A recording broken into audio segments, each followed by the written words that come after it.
Good morning all of you. Shrimati Mori Devi Tapadia कन्या महाविद्यालय जसवंतगढ़ के इस यूट्यूब चैनल पर आपका हार्दिक अभिनंदन करता हूं। इस चैनल को ज़्यादा से ज़्यादा लाइक, शेयर व सब्सक्राइब करते रहो ताकि जो नए वीडियोस बन रहे हैं उनकी आपको अपडेट है वो मिलती रहे। अपन अपनी जो ये बीए सेकेंड ईयर की बुक है भारतीय राज्य व्यवस्था, जो चाहे कोई भी कंपटीशन एग्ज़ाम हो उन सब में भारतीय राज्य व्यवस्था से संबंधित क्वेश्चन है वो पूछे जाते हैं और उसी के अनुरूप कंपटीशन एग्ज़ाम के अनुरूप ही अपन ये पढ़ रहे हैं। अपन पिछली क्लास में भाग संविधान का 5 पढ़ रहे थे। केंद्र सरकार इसमें अनुच्छेद 52 से 151 तक है। मैंने बताया था इसमें 4 अध्याय है, उसके बारे में चर्चा की थी। अपन ने राष्ट्रपति अनुच्छेद 52 में भारत का एक राष्ट्रपति होगा, अनुच्छेद 53 में संघ की कार्यपालिका शक्ति है और राष्ट्रपति में निहित होगी, अनुच्छेद 54 में राष्ट्रपति का निर्वाचक मंडल, जो मैंने बताया था बार बार क्वेश्चन आता है, विस्तृत चर्चा की थी। अनुच्छेद 55 में राष्ट्रपति के निर्वाचन की रीति या विधि। यहाँ तक अपन पढ़ चुके थे, आपको एक एक बात मैं बता चुका था।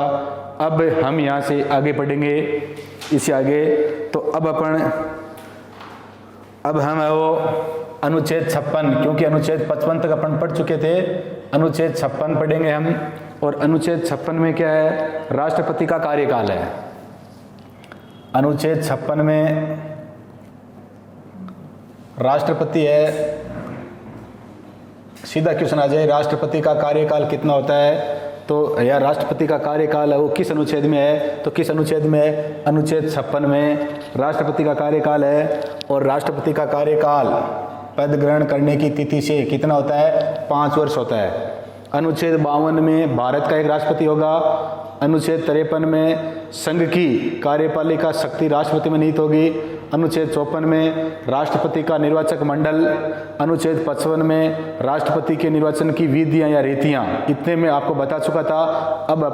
अब हम आज ये अनुच्छेद 56 पढ़ रहे हैं। अनुच्छेद 56 में सीधा क्वेश्चन पूछा गया, बार बार यहाँ से क्वेश्चन आते हैं कंपटीशन एग्जाम में। तो अनुच्छेद 56 में राष्ट्रपति का कार्यकाल किस अनुच्छेद में है, तो अनुच्छेद 56 में है। राष्ट्रपति का कार्यकाल हो किस अनुच्छेद में है, अनुच्छेद 56 में है। और राष्ट्रपति का कार्यकाल कितना होता है, 5 वर्ष होता है। ये तो बात उसके कार्यकाल की, अनुच्छेद 56 में राष्ट्रपति का कार्यकाल है और कितना होता है, 5 वर्ष। उससे पहले भी राष्ट्रपति के अगर इस प्रकार मन में हो, अगर वो त्याग पत्र, अपना पद है इसे त्याग पत्र देना चाहे तो वो पद है इसे त्याग पत्र भी दे सकता है। किसको देगा, उपराष्ट्रपति को। राष्ट्रपति अपना जो त्याग पत्र है किसको देगा, उपराष्ट्रपति को देगा। मतलब अनुच्छेद 56 में राष्ट्रपति का कार्यकाल है जो 5 वर्ष होता है, उससे पहले भी वो अपना पद है वो त्याग सकता है, मतलब त्याग पत्र दे सकता है। और किसको देगा, उपराष्ट्रपति को देगा। भारत के उपराष्ट्रपति को वो अपना त्याग पत्र है वो दे सकता है। इस बात का ध्यान रखना है, अगर वो त्याग पत्र देना चाहे तो उससे पहले भी उपराष्ट्रपति को अपना त्याग पत्र है वो दे सकता है।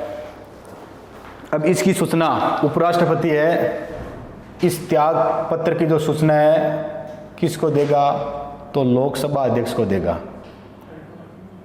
किसको देगा, लोकसभा अध्यक्ष को। इस बात का ध्यान रखना। सीधा क्वेश्चन पूछा गया है, राष्ट्रपति अपना त्याग पत्र किसको देता है, तो उपराष्ट्रपति को। और उपराष्ट्रपति इसकी सूचना किसको देता है, तो किसको देता है, लोकसभा अध्यक्ष को। वर्तमान में लोकसभा अध्यक्ष कौन है, ओम बिरला है, जो कोटा और बूंदी से सांसद है और अपने राजस्थान के हैं। इस बात का ध्यान रखना है। राष्ट्रपति अपना त्याग पत्र उपराष्ट्रपति को देता है और उपराष्ट्रपति इसकी सूचना किसको देगा, लोकसभा अध्यक्ष को देगा। इस बात का ध्यान रखना है। और ये जो राष्ट्रपति त्याग पत्र लिखता है ये किसको संबोधित लिखा जाएगा, तो ये संबोधित भी किसको लिखा जाएगा, लोकसभा अध्यक्ष को लिखा जाएगा। यहाँ से 3 क्वेश्चन बनते हैं। राष्ट्रपति है, इसका कार्यकाल 5 वर्ष, अपना त्याग पत्र किसे देता है, तो उपराष्ट्रपति को। उपराष्ट्रपति इसकी सूचना किसको देगा, लोकसभा अध्यक्ष को। और राष्ट्रपति अपना त्याग पत्र है वो किसको संबोधित लिखेगा, राष्ट्रपति अपना त्याग पत्र है वो किसको संबोधन है या किसको संबंधित लिखेगा, तो किसको लिखेगा, लोकसभा अध्यक्ष को लिखेगा। इस बात का ध्यान रखना है। अपना जो त्याग पत्र है राष्ट्रपति वो संबोधित है वो लोकसभा अध्यक्ष को लिखेगा। अब अगर राष्ट्रपति है संविधान का रक्षण करने के लिए होता है, और अगर अपने वो संविधान का अतिक्रमण करे, अगर अतिक्रमण करे तो राष्ट्रपति को अनुच्छेद 61 में महाभियोग प्रक्रिया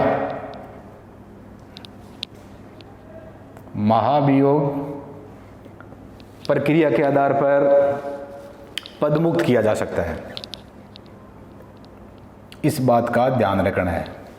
अनुच्छेद 56 में राष्ट्रपति का कार्यकाल है सामान्यतः पद ग्रहण की तिथि से 5 वर्ष होता है। राष्ट्रपति अपना त्यागपत्र चाहे तो 5 वर्ष से पहले भी उपराष्ट्रपति को त्यागपत्र दे सकता है। इसकी सूचना उपराष्ट्रपति लोकसभा अध्यक्ष को देगा और राष्ट्रपति अपना त्यागपत्र जो संबोधित है वो किसको करेगा, लोकसभा अध्यक्ष को करेगा। और इसी में लिखा हुआ है कि अगर राष्ट्रपति संविधान का अतिक्रमण करे तो अनुच्छेद 61 में उसे महाभियोग जो प्रक्रिया है इससे पदमुक्त किया जा सकता है। इसका मैं आगे बताऊंगा। तो ये अपन ने अनुच्छेद 56 पढ़ लिया। 52 में भारत का राष्ट्रपति होगा। 53 में संघ की कार्यपालिका शक्ति राष्ट्रपति में निहित होगी। 54 में राष्ट्रपति का निर्वाचन मंडल। 55 में राष्ट्रपति के निर्वाचन की रीति या विधि। 56 में राष्ट्रपति का कार्यकाल अपन ने पढ़ लिया। अनुच्छेद 57 में अनुच्छेद जो 57 है इसमें सीधा लिखा हुआ है संविधान में एक व्यक्ति कितनी भी बार राष्ट्रपति बन सकता है। काफ़ी बार ये क्वेश्चन आया हुआ है तो ध्यान रखना है।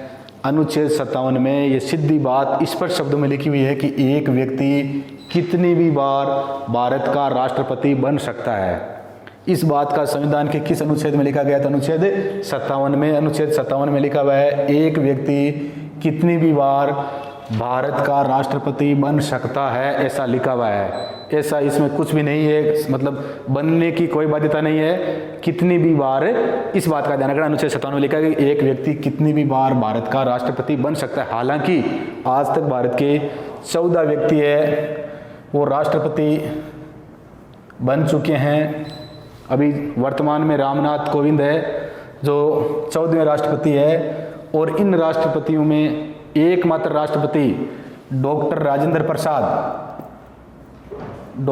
प्रसाद जो भारत के प्रथम राष्ट्रपति, सर्वाधिक समय तक रहने वाले राष्ट्रपति, तो एकमात्र व्यक्ति है डॉक्टर राजेंद्र प्रसाद जो 2 बार भारत के राष्ट्रपति बने हैं। बाकी कोई भी व्यक्ति है वो दोबारा राष्ट्रपति नहीं चुना गया। इस बात का ध्यान रखना है। तो अनुच्छेद 57 में सीधा अपने को ध्यान रखना है एक व्यक्ति कितनी भी बार भारत का राष्ट्रपति बन सकता है या निर्वाचित हो सकता है। इस बात का उल्लेख अनुच्छेद 57 में है। अनुच्छेद 58 में राष्ट्रपति पद की योग्यता है। अनुच्छेद 58 में राष्ट्रपति पद की क्या है, योग्यता है। काफ़ी बार हर कंपटीशन एग्जाम में राष्ट्रपति पद की योग्यता से संबंधित क्वेश्चन है वो पूछे जाते हैं, तो अपने को ध्यान रखना है। राष्ट्रपति पद की योग्यता है, इसका प्रावधान किस अनुच्छेद में है, तो अनुच्छेद 58 में है। अब राष्ट्रपति, सीधा क्वेश्चन आता है कि इनमें से राष्ट्रपति की योग्यता से संबंधित क्या है और क्या नहीं है, तो इसका अपने को ध्यान रखना है। तो योग्यता से संबंधित जो है वो है, सबसे पहला भारत का राष्ट्रपति वही बन पाएगा जो भारत का नागरिक हो। भारत का नागरिक हो। दूसरा, न्यूनतम आयु, काफ़ी बार पूछा गया क्वेश्चन है, न्यूनतम आयु कितना है, 35 वर्ष। भारत राष्ट्रपति पद की योग्यता है भारत का नागरिक होना चाहिए, उसकी आयु है कितनी होनी चाहिए, 35 वर्ष होनी चाहिए। अब मैं बता दूं आपको यहाँ पर 3 ही पद, राष्ट्रपति, उपराष्ट्रपति और राज्यपाल। राष्ट्रपति, उपराष्ट्रपति और राज्यपाल पद से संबंधित इन 3 की आयु पूछते हैं, और तीनों की आयु कितनी है, 35 वर्ष है। इस बात का ध्यान रखना है। तीनों की पूछते हैं, राष्ट्रपति की आयु कितनी होती है, उपराष्ट्रपति की न्यूनतम मतलब उपराष्ट्रपति बनने के लिए आयु कितनी होनी चाहिए, राज्यपाल बनने के लिए आयु कितनी होनी चाहिए, तो तीनों के लिए कितनी है, 35 वर्ष है। तो अनुच्छेद 58 में भारत के राष्ट्रपति जो पद है इसके लिए क्या योग्यता होनी चाहिए, तो भारत का नागरिक होना चाहिए, उसकी आयु है 35 वर्ष हो। लोकसभा सदस्य, लोकसभा सदस्य निर्वाचित होने की योग्यता रखता हो, लोकसभा सदस्य निर्वाचित होने की योग्यता रखता हो। तो सीधी बात यही, हर कोई है वो राष्ट्रपति नहीं बन सकता। राष्ट्रपति वही व्यक्ति बन सकता है जो लोकसभा सदस्य बनने की क्या रखता है, योग्यता रखता हो, और लाभ के पद पर न हो, और लाभ के पद पर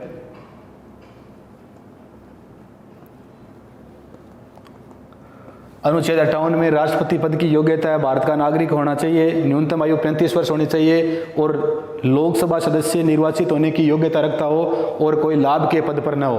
अब लाभ का पद क्या होता है, लाभ का पद का मतलब होता है वो सरकारी गवर्नमेंट सर्वेंट न हो, सरकार से वो वेतन प्राप्त नहीं करता हो, ये लाभ का पद होता है। जैसे मंत्री है, राज्यपाल है, राष्ट्रपति है, उपराष्ट्रपति है, इनको लाभ का पद नहीं गिना जाता है, इस बात का ध्यान रखना है।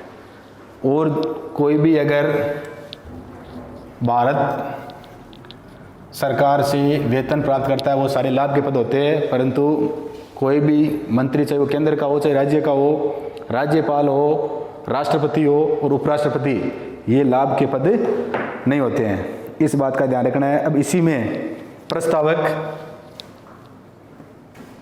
प्रस्ताव रखने वाले, काफी बार पूछा गया राष्ट्रपति के प्रस्तावक, तो जो अपन ने पढ़ा था इसका निर्वाचक मंडल जो अनुच्छेद 54 में था, तो निर्वाचक मंडल के कम से कम 50 सदस्य प्रस्ताव रखते हैं, प्रस्तावक होने चाहिए, तब जाकर वो राष्ट्रपति है अपना नामांकन कर सकता है, अनुमोदक, और 50 ही उसका समर्थन करने वाले होने चाहिए, अनुमोदक। इस बात का ध्यान रखना है, जो राष्ट्रपति के निर्वाचन मंडल के सदस्य हैं उनमें से 50 प्रस्तावक और 50 ही क्या,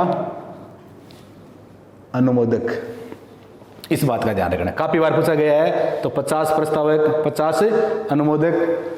जमानत राशि है वो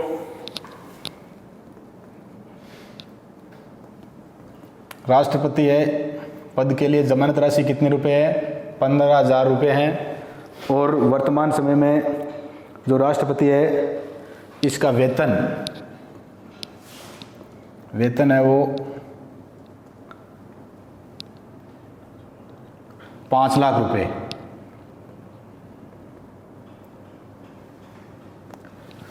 अनुच्छेद 57 में पढ़ने पड़ा था, एक व्यक्ति है कितनी भी बार भारत का राष्ट्रपति बन सकता है। अनुच्छेद 58 में राष्ट्रपति पद की योग्यता है, इसमें बाबू भारत का क्या क्या योग्यताएं हैं, भारत का नागरिक होना चाहिए, न्यूनतम आयु उसकी 35 वर्ष होनी चाहिए, जो व्यक्ति राष्ट्रपति है बन रहा है उसके लिए लोकसभा सदस्य निर्वाचित होने की योग्यता होनी चाहिए, और वो लाभ के पद पर नहीं होना चाहिए। राष्ट्रपति बनने वाले व्यक्ति के लिए निर्वाचक मंडल के जो सदस्य हैं उनमें से 50 प्रस्तावक और 50 उसका अनुमोदक करते हो। जमानत राशि 15,000 रुपये, अगर उसको कुल वेद मतों के 1/6 मत प्राप्त नहीं होते हैं तो उसकी राशि क्या हो जाएगी, जब्त हो जाएगी। और वेतन वर्तमान समय में राष्ट्रपति कितना है, 5 लाख रुपये है। ये बातें हैं, इन सब बातों का उल्लेख है वो अनुच्छेद 58 में किया गया है, तो इस बात का ध्यान रखना है। अनुच्छेद 57 में एक व्यक्ति कितनी भी बार राष्ट्रपति बन सकता है। अनुच्छेद 58 में राष्ट्रपति जो पद है इसकी योग्यताएं हैं, और अनुच्छेद जो 59 है इसमें राष्ट्रपति पद की शर्तें हैं। अनुच्छेद 59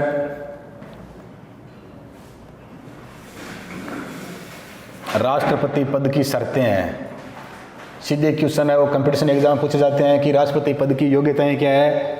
राष्ट्रपति पद की शर्तें क्या है, तो ध्यान रखना है अनुच्छेद 58 में जो राष्ट्रपति पद है इसकी योग्यताएं थी, और अनुच्छेद जो 59 है इसमें राष्ट्रपति पद की क्या है, शर्तें हैं। और शर्तें क्या है,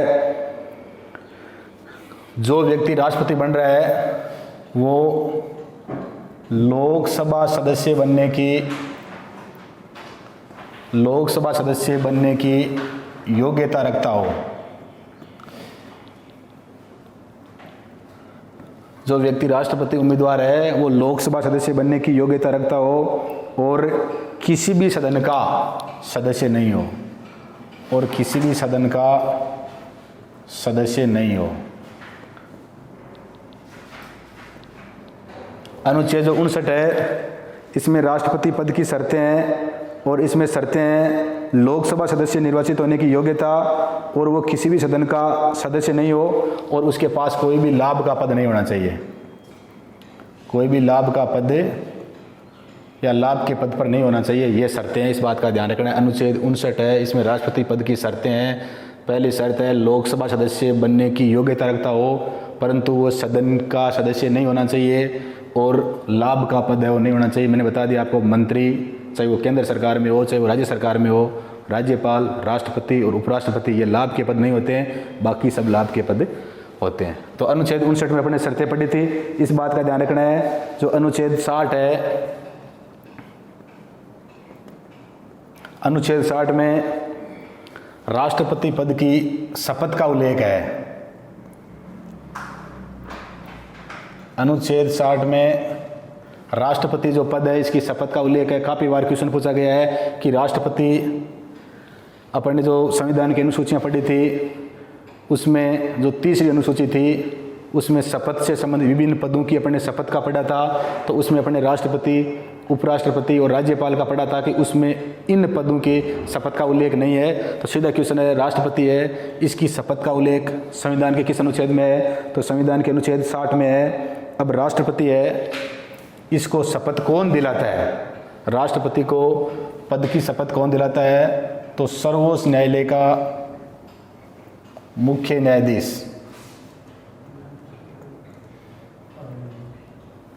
राष्ट्रपति की शपथ का उल्लेख अनुच्छेद 60 में है, और राष्ट्रपति को शपथ है वो सर्वोच्च न्यायालय का मुख्य न्यायाधीश। अगर सर्वोच्च न्यायालय का मुख्य न्यायाधीश नहीं है या अनुपस्थित है, तो सर्वोच्च न्यायालय के मुख्य न्यायाधीश की अनुपस्थिति में वरिष्ठतम न्यायाधीश दिलाता है। इस बात का ध्यान रखना है। अनुच्छेद 60 में राष्ट्रपति के जो शपथ है इस उल्लेख है। सामान्यतः राष्ट्रपति को शपथ है वो सर्वोच्च न्यायालय का मुख्य न्यायाधीश अभी शरद अरविंद बोबड़े है, 46वां मुख्य न्यायाधीश है, वो दिलाते हैं। अगर वो नहीं है, किसी कारण से अनुपस्थित है, तो उनकी अनुपस्थिति में जो वरिष्ठतम होगा वो राष्ट्रपति को पद की क्या दिलाएगा, शपथ दिलाएगा। इस बात का ध्यान रखना है। आ जाए काफ़ी बार क्वेश्चन आ जाए कि इनमें से राष्ट्रपति है इसको शपथ कौन दिलाता है, तो उसमें सर्वोच्च न्यायालय के मुख्य न्यायाधीश का नाम ही नहीं आए और वरिष्ठतम न्यायाधीश आ जाए, तो वो भी क्या माना जाएगा, सही माना जाएगा। इस बात का ध्यान रखना है। अब ये क्वेश्चन बार बार पूछा गया है कि राष्ट्रपति है वो शपथ किस बात की लेता है। काफ़ी बार ये क्वेश्चन पूछा गया कंपटीशन एग्जाम में कि राष्ट्रपति है वो किस बात की शपथ लेता है, तो इस बात का ध्यान रखना है। राष्ट्रपति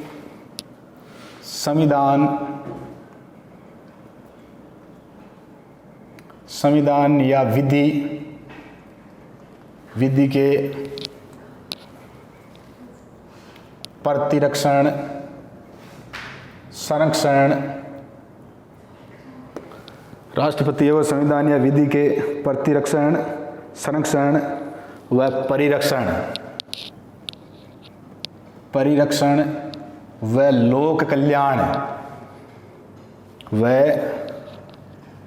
लोक कल्याण की शपथ लेते हैं।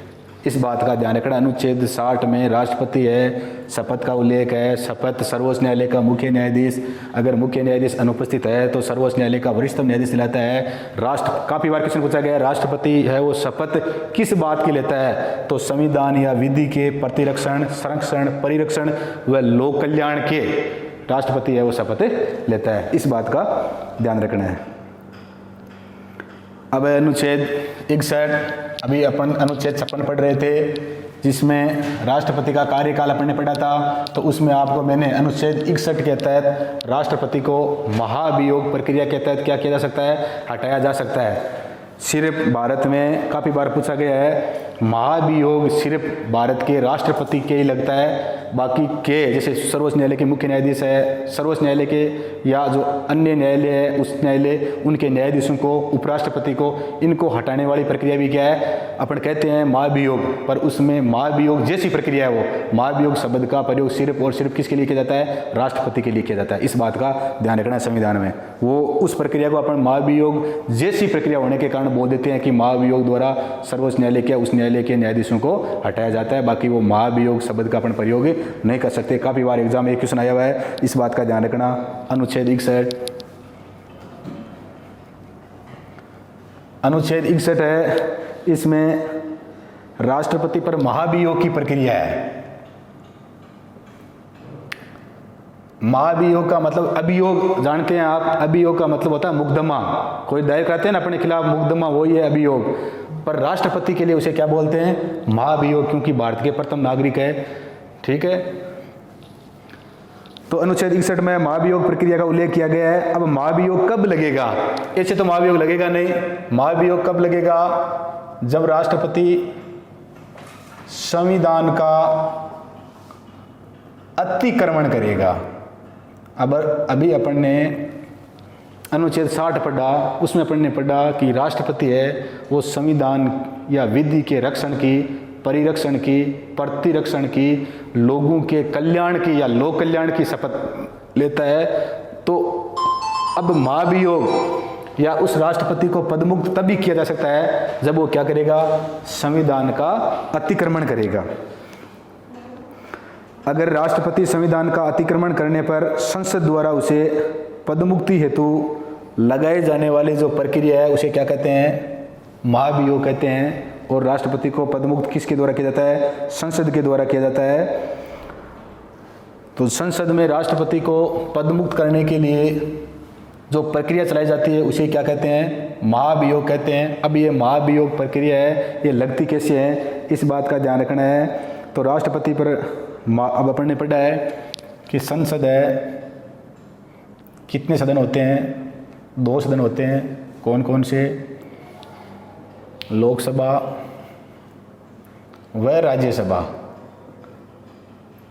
अब राष्ट्रपति पर पदमुक्ति का प्रस्ताव या महाभियोग है, ये संसद के किसी भी सदन में लाया जा सकता है। लोकसभा चाहे तो लोकसभा में, राज्यसभा चाहे तो राज्यसभा, किसी भी सदन में लाया जा सकता है। अब जिस सदन में लाया जाएगा उस सदन के 1/4 सदस्य लिखित में राष्ट्रपति को इस बात की क्या देंगे, सूचना देंगे। कितने दिन पहले, 14 दिन पहले। इस बात का ध्यान रखना है।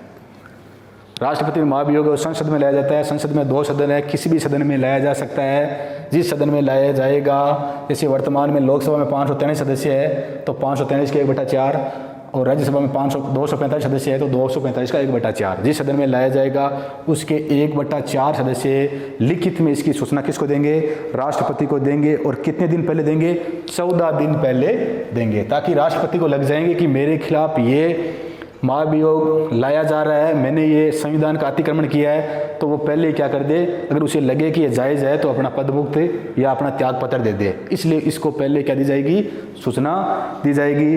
अब जिस सदन में लाया जाएगा, जैसे 1/4 सदस्य है, लिखित में दे दिया गया, 14 दिन पहले राष्ट्रपति को सूचना देगी, 14 दिन पहले राष्ट्रपति को सूचना दे देंगे। और उसके बाद में अगर ये जिस सदन में लाया जा रहा है उस सदन के 2/3 कुल सदस्य संख्या का है। अगर लोकसभा में पहले लाया जा रहा है तो लोकसभा के 2/3 सदस्य, ठीक है, इसको 2 से गुणा करके 3 का भाग दे देना। तो लोकसभा के 2/3 सदस्य है, इनसे अगर प्रस्ताव पारित हो जाए तो फिर ये प्रस्ताव कहाँ जाएगा, राज्यसभा में जाएगा। और राज्यसभा के 245 सदस्य वर्तमान में, तो 245 के 2/3 जो अगर राज्यसभा में ही मतलब कुल सदस्यों के 2/3 बहुमत से अगर पारित हो जाएगा तो राष्ट्रपति का पद क्या माना जाएगा, पदमुक्त माना जाएगा। कहने की जरूरत ही नहीं है कि राष्ट्रपति पद छोड़ेगा या नहीं छोड़ेगा। अगर ये जिस सदन में, कहने में सीधा बता रहा हूँ आपको कि अनुच्छेद 61 में महाभियोग प्रक्रिया है, ये संसद के द्वारा ही हटाया जाता है। संसद में 2 सदन है तो महाभियोग की शुरुआत संसद के किसी भी सदन से की जा सकती है। जिस सदन में पहले प्रस्ताव लाया जाएगा उसके 1/4 सदस्य है वो राष्ट्रपति को 14 दिन पहले लिखित सूचना देंगे और उसके बाद में वो आगे की प्रक्रिया शुरू करेंगे। उसमें अगर वो प्रक्रिया के तहत अगर जिस सदन में पहले लाया जा रहा है उसके 2/3 बहुमत से अगर वो पारित हो गया तो फिर अगले सदन में जाएगा और वो होगा जांचकर्ता। और अगर उस सदन में भी 2/3 बहुमत से इसको पारित कर दिया गया तो राष्ट्रपति को पदमुक्त माना जाएगा। कहने की जरूरत ही नहीं है, इस बात का ध्यान रखना। तो मैंने आपको बता दिया मतलब राष्ट्रपति है वो पद से हट जाएगा। तो ये अपन ने अनुच्छेद जो 61 है इसमें राष्ट्रपति की महाभियोग प्रक्रिया है ये पढ़ी है, इस बात का ध्यान रखना। इसमें वर्तमान में लोकसभा इसमें 543 सदस्य हैं। पहले अपन पढ़ते थे लोकसभा में 545 सदस्य होते थे, उसमें 543 है वो निर्वाचित होते थे और 2 होते थे मनोनीत और वो होते थे आंग्ल भारतीय। अभी वर्तमान में संविधान में 126वां संविधान संशोधन करके जो आंग्ल भारतीय है इनको अब क्या कर दिया गया है, इनका जो ये था आरक्षण इसको खत्म कर दिया गया है, इस बात का ध्यान रखना। अभी इसलिए आंग्ल भारतीय है इनके पद रिक्त है। वर्तमान में लोकसभा में 543 सदस्य ही है, इस बात का ध्यान रखना। अनुच्छेद जो 62 है, अनुच्छेद 62 और अनुच्छेद 62 में सीधी भाषा में बात करता है राष्ट्रपति पद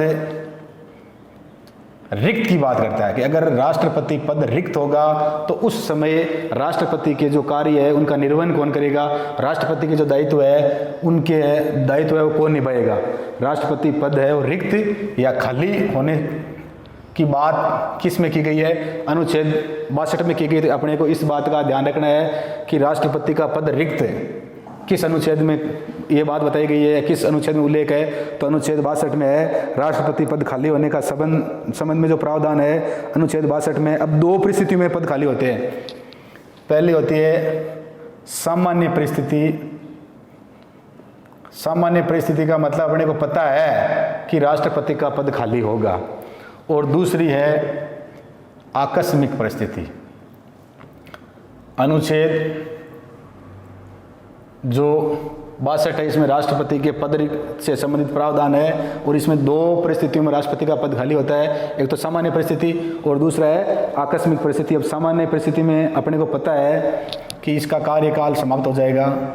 जिस प्रकार से अपने वर्तमान में राष्ट्रपति है रामनाथ कोविंद है, ये 25 जुलाई 2017 को राष्ट्रपति पद ग्रहण किया था और 25 जुलाई 2022 तक इनका राष्ट्रपति पद पर ये कार्य निर्वहन करेंगे।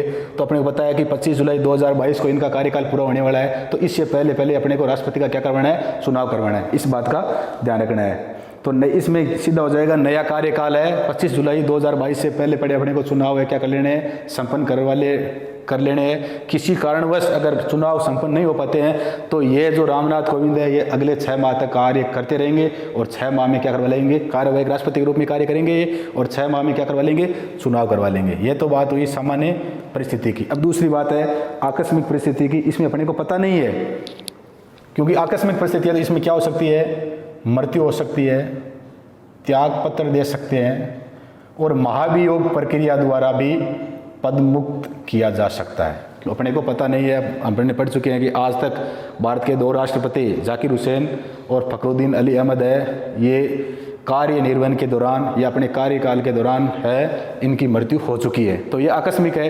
हालांकि आज तक किसी भी भारतीय राष्ट्रपति ने त्यागपत्र नहीं दिया और किसी भी भारत के राष्ट्रपति पर महाभियोग नहीं लगाया। तो इस बात का अपने को ध्यान रखना, परंतु परिस्थिति आकस्मिक है क्योंकि 2 राष्ट्रपति है इस दौर से गुजर चुके हैं। अब इसमें है जब राष्ट्रपति है इसकी मृत्यु हो गई या त्यागपत्र दे दिया या महाभियोग के द्वारा पदमुक्त हो गया तो अपने को पता है कार्यवाही कौन होगा, उपराष्ट्रपति होगा। यहाँ पर कार्यवाही कौन होगा, उपराष्ट्रपति हो गया। आया भी एक बार क्वेश्चन आया है कि आज तक भारत का वो व्यक्ति कौन है जो सबसे अधिक कार्यवाहक राष्ट्रपति के रूप में कार्य कर चुका है, तो BD जत्ती है। ठीक है, इस बात का ध्यान रखना है। और सामान्य परिस्थिति में वही जो राष्ट्रपति है वही ये काम करेगा। तो सामान्य परिस्थितियों में राष्ट्रपति का चुनाव हो तब कार्यवाहक रूप में होता है। चुनाव होना था, चुनाव हो नहीं पाया तो यह कार्यवाहक के रूप में काम करेगा। यदि किसी कारणवश चुनाव है वो संपन्न नहीं हो पाए, कार्यकाल वो समाप्त हो गया तो 6 माह में चुनाव करवा लिए जाएंगे और जो राष्ट्रपति है वही कार्यवाहक के रूप में क्या करेगा, काम करेगा। ये बात सामान्य परिस्थिति की है। और आकस्मिक परिस्थिति में अगर पद खाली है तो उपराष्ट्रपति राष्ट्रपति के कार्य करेगा और यहाँ पर भी 6 माह में क्या करवा लेंगे, चुनाव करवा लेंगे, ये बातें हैं। तो अपन ने अनुच्छेद 62 तक ये बातें पढ़ चुकी है। अब अपनी क्लास है वो काफ़ी लंबी चली जाएगी, इसलिए अपन राष्ट्रपति है इतना ही पढ़ेंगे। कल से अपन उपराष्ट्रपति है इसके बारे में चर्चा करेंगे। धन्यवाद। इस वीडियो को ज़्यादा से ज़्यादा देखो, और कोई अगर इसमें त्रुटि रह गई है तो उसके बारे में बताओ। धन्यवाद।